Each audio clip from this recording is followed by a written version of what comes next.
Olá, bem-vindo a mais um vídeo. Meu nome é Adolfo. É interessante que eu gostaria de estar falando sobre os pressupostos pessoais que cada um tem, né? Isso é uma coisa que todo mundo tem suas próprias pressuposições, suas próprias concepções sobre determinado tema, mesmo que seja uma coisa simples, mas todo mundo tem. O Paulo Anglada, né? O Paulo Anglada ele menciona até no livro dele aqui uma coisa que assim, antigamente, quanto menos o exegeta souber, melhor ele será, né? Tipo assim, o exegeta do cabeça vazia. Ele menciona isso aqui. O interessante que um outro livro que eu gosto pra caramba, que é o Entendes o que Lês, do Gordon DeFee, publicado pela editora Vida Nova, eu acho fascinante esse livro aqui. Esse livro Entendes o que Lês, o próprio autor fala assim, olha, quando você vai fazer exegese de um texto, né, nós editores aqui por mais que a gente tente ser mais imparcial possível, não tem como ser. Não tem como ser. A imparcialidade ela é algo muito difícil de se adquirir, porque todo mundo tem sua visão histórica, cristológica, seja em qualquer tema. Então o que a gente tem que buscar? A gente tem que buscar o quê? A gente tem que buscar tentar extrair o texto, tentar extrair o que o texto diz pra gente. Se a gente colocar nossa pressuposição antes, então estaremos fazendo a exegese, não, exegese, exegese, que é para dentro. A gente tem que fazer o quê? A exegese, que é extrair. Extrair. Então assim, nós sempre, em menos grau, em menor ou maior grau, vamos fazer isso. É uma coisa assim que é impossível escapar.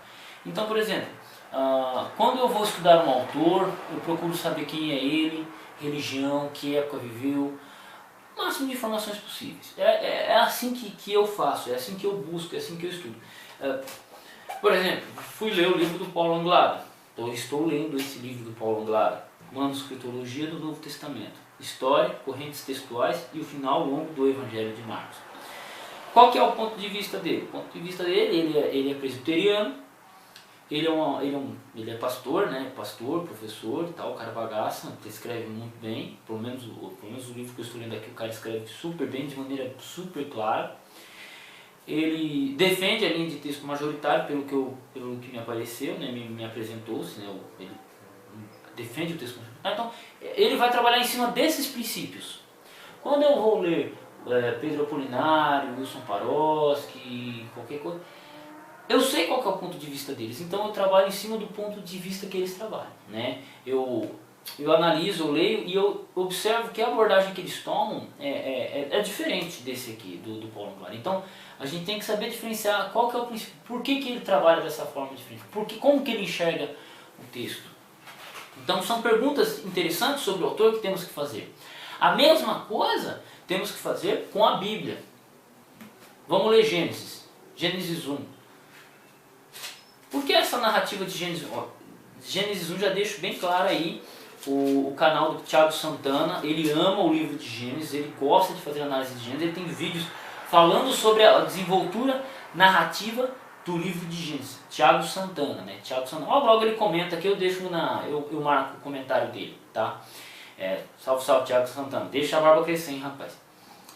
Então assim, por exemplo, quando a gente vai ler o livro de Gênesis 1, por exemplo, por que aqui começa o texto? No princípio criou Deus os céus e a terra. E aí vai desenvolvendo todo o texto que criou o primeiro dia, a luz, e vai criando e tal. Aí ele culmina no capítulo 2, né, falando, olha, assim os céus e a terra e todo o seu exército foram acabados. Havendo Deus acabado no sétimo dia, a obra que fizeram e por aí vai. E aí ele fala que abençoou.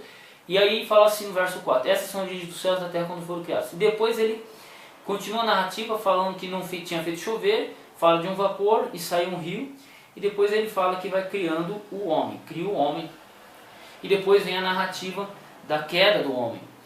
Veja que a narrativa, Moisés, quando ele escreveu, ele tinha uma finalidade.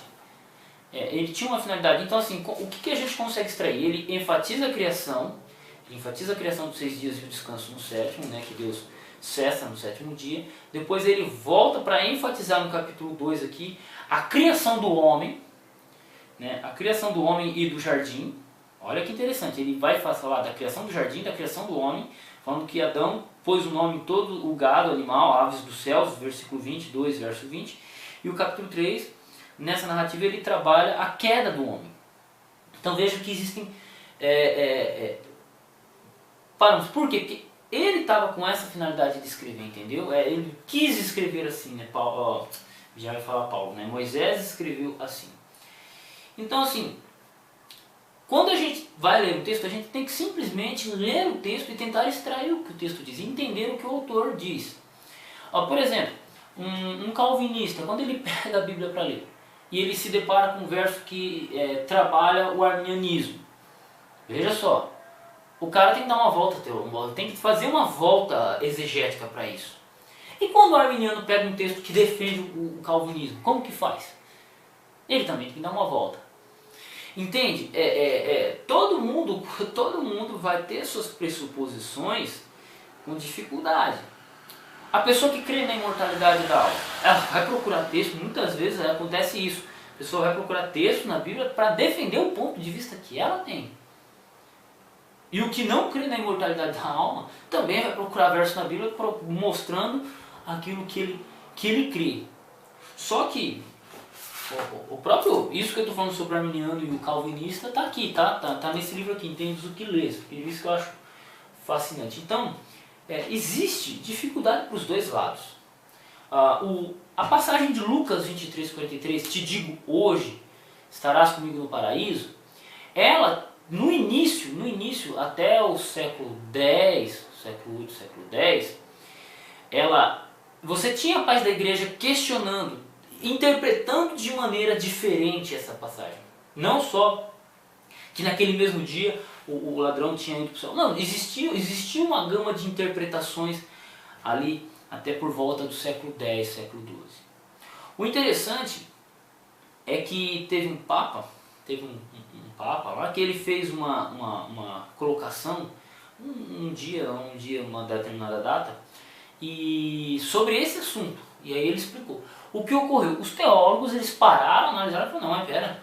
E eles não fizeram uma análise exegética do texto, eles simplesmente fizeram uma análise dogmática. Veja que interessante essa afirmação que eu eles, dentro do estudo da tese, que na verdade é uma tese de mestrado do Rodrigo Silva, deixa eu achar só ela aqui, que eu estou com tanto livro aqui lendo, cara. Gramática, Holy Gospels, depois eu acho a tese do Rodrigo Silva, nem sei onde foi para. Eu acho que eu guardei ela aqui junto, quer ver? Não. Grego. Inglês. Aqui, achei. Nesse livro do Rodrigo Silva, é uma tese de mestrado que ele apresentou, se eu não me engano, na PUC. Ele apresentou na PUC. Ele fez essa abordagem. Ele descobriu que a interpretação de Lucas 23:43, ela tinha essas duas, pelo menos duas ou três variantes de interpretação. Uns que criam que já direto iam para o inferno ou para o céu, né, e o ladrão foi para o céu, outros já não achavam isso. Só que a partir do século X houve uma sistematização. E ao final da pesquisa que o Rodrigo Silva, da observação que o Rodrigo Silva faz, ele falou assim, não foi uma análise exegética de Lucas 23:43 que fez com que o texto fosse estabelecido essa interpretação. Não, foi dogmática e escatológica. Eles criam assim, então eles interpretaram assim ponto. E não houve mais discordância durante a Idade Média. Hoje temos aí existe aí os Adventistas do Sétimo Dia, igreja qual eu faço parte, e também os Testemunhos de Jeová, que interpretam diferente essa passagem, né, e pontuam diferente. O que ocorre é que existe também pais da igreja anteriores ao século X, existem pais da igreja anteriores que eles fazem uma análise diferente, né? Eles entendem que o semeram ali, eu te digo hoje, é ligado ali, né? Ele não estava dizendo diretamente que você vai estar comigo no paraíso. Ele não estava dizendo ali literalmente no dia. Existem pessoas. Essa briga de interpretação sempre teve dentro da igreja, dentro da igreja cristã. E vai continuar tendo, não tem problema. O interessante é que eu fui pesquisar o assunto, né? O único material que trata exegeticamente do termo semeram, te digo hoje, é a tese do Rodrigo Silva. Nenhuma outra Eu simplesmente fui procurar artigos. Quando você vai procurar artigos sobre determinados, você acha um monte de coisa, mas dentro desse escopo, dentro dessa abordagem que eu estou tentando trabalhar, eu não achei. Eu só achei a tese do Rodrigo Silva praticamente. Né? Tem um outro aqui, trabalha ali, mas não exegeticamente o termo te digo hoje, o termo amém, o termo basileia, assim, dentro de Lucas 23, tentando entender Lucas 23. Você não tem. O Rodrigo Silva ele utilizou muitos materiais, né? E foram de grande ajuda. Então é isso. E o que ocorre? É ambíguo, é um texto ambíguo, tá? Essencialmente ele é um texto ambíguo, ele dá espaço para as duas interpretações. Não estou dizendo assim que essa é melhor do que essa. Não, as duas interpretações. Te digo, hoje estarás comigo no paraíso. Te digo hoje. O te digo, o hoje, ele pode ser ligado tanto com o anterior quanto com o posterior. Existem Bíblias, a Bíblia ecumênica, a tradução ecumênica da Bíblia, ela deixa a vírgula nos dois lados, deixando ambiguidade para quem quiser resolver. Como o grego não tem pontuação, então a pontuação ela não manda. Tá? Então o texto ou ele poderia ficar sem pontuação ou com duas vírgulas. Então assim, o que ocorre? A pontuação do te digo, hoje estarás comigo no paraíso, essa pontuação, ela não foi feita com base exegética, linguística, ou seja lá o que for. Ela foi feita essencialmente com um dogmatismo. Tá? Então a pergunta é, antes de falar que eu ou qualquer um é um herege ou qualquer outra coisa, é tendencioso, a gente tem que parar para analisar e falar, não, mas peraí, deixa eu analisar o tema com carinho. E analisar o tema, analisar todas as possibilidades. Não, é possível. É uma viagem na maionese, o cara está viajando na maionese de fazer essa afirmativa, o cara não está, o cara estudou. Eu estou vendo que... Não, é possível, mas eu vejo que dessa forma é melhor. Cara, aí eu não estou aqui para condenar ninguém, né? Mas eu estou aqui para fazer um convite. Vamos estudar mais profundamente o tema. Não só esse tema, mas como qualquer outro tema. E isso, o de Lucas 23:43, é um ponto que gera controvérsia, né? É como eu disse, dependendo da maneira que você colocar, vai defender a imortalidade da alma. A consciência após a morte. Não a imortalidade da alma em si, mas a consciência após a morte. E dependendo do jeito que você, de outro jeito que você vai colocar, vai trabalhar bastante a questão da mortalidade, da consciência não após a morte. Esse que é um verso-chave, né? É um verso-chave. Por quê? Dependendo de como você enxerga o texto, ou como eu enxergo o texto, a gente vai usar o texto de uma forma diferente, né? E então, assim, o que a gente tem que fazer? Analisar linguisticamente. Essa vírgula, ela cabe aqui ou cabe ali? Qual que é o melhor lugar? O uso, essa expressão, verbo antes, verbo depois e advérbio de tempo, ocorre em quais passagens do Novo Testamento? Da Bíblia, né? Tem o Novo Testamento e tem o Antigo. Em quais passagens da Bíblia o termo semeram, quando tem dois verbos, ele é ligado a depois ou antes? Quais são as passagens que existem isso? Como elas são pontuadas? Para analisar, dá uma vista, dá uma olhada. E o contexto. Tá, Jesus, ele falou para o ladrão, te digo hoje, estarás comigo no paraíso. Mas Jesus, quando ele morreu, ele foi direto para o céu? Ele foi direto para o paraíso? Sendo que em João 20, ele fala que não tinha subido ao Pai ainda, ele ressuscita no primeiro dia, e ele fala que não tinha ido ao Pai. Como que o ladrão foi para o paraíso e Jesus não tinha ido ainda? Então, existem algumas controvérsias que a gente tem que trabalhar, existem dificuldades e a gente tem que trabalhar elas. E não é simplesmente assim, chegar e falar, olha, a pessoa está sendo tendenciosa, você defende a doutrina e ética da sua igreja. Não é assim. Não funciona assim. Claro que nós, às vezes, vestimos nossos óculos. O adventista vê a Bíblia com uma maneira diferente. O assembleiano pega e coloca seu óculos e vê a Bíblia diferente. O batista, o calvinista, o católico, e por aí vai. Mas a pergunta é, como é que devemos fazer uma exegese? E esse é o meu convite. Vamos fazer uma exegese? Vamos fazer um estudo aprofundado sobre qualquer tema? É assim que a gente tem que trabalhar. E existem o quê? Existem outras possibilidades, né? Então, esse é o meu convite. Vamos estudar, vamos aprender. E quem sabe aí, né? Quando a gente chegar no céu, a gente chega a alguma conclusão. Mas até lá, vamos estudar, vamos aprender, vamos esperar o reino de Deus, né? Vamos esperar Jesus voltar, porque eu acredito que essa é o principal foco, né? E é isso, né? Como eu disse, eu trabalho mais a questão crítico-textual, não estou usando isso como desculpa, né?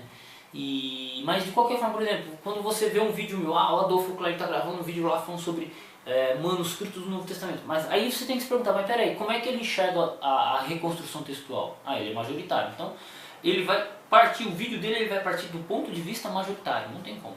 Você pega Fábio Sabino, ele grava um vídeo lá. Fábio Sabino ele é liberal, ele não crê mais no Novo Testamento praticamente, nem no Antigo, ele quase não crê mais nada, é difícil definir no que ele crê. Gente boa pra caramba, apesar de alguns vídeos dele serem bem agressivos, mas um cara gente boa pra caramba, às vezes eu mando mensagem pra ele, troco uma ideia com ele. Então assim, a gente tem que entender o princípio que a pessoa trabalha. E veja, eu estou pegando aqui princípio, por exemplo, um princípio majoritário, alguém que crê na inspiração das escrituras, que Deus preservou o texto através do texto bizantino, né, pela maioria dos manuscritos. E você tem um outro crítico, que é um crítico liberal eclético, que é o Fábio Sabino, que trabalha com essa metodologia.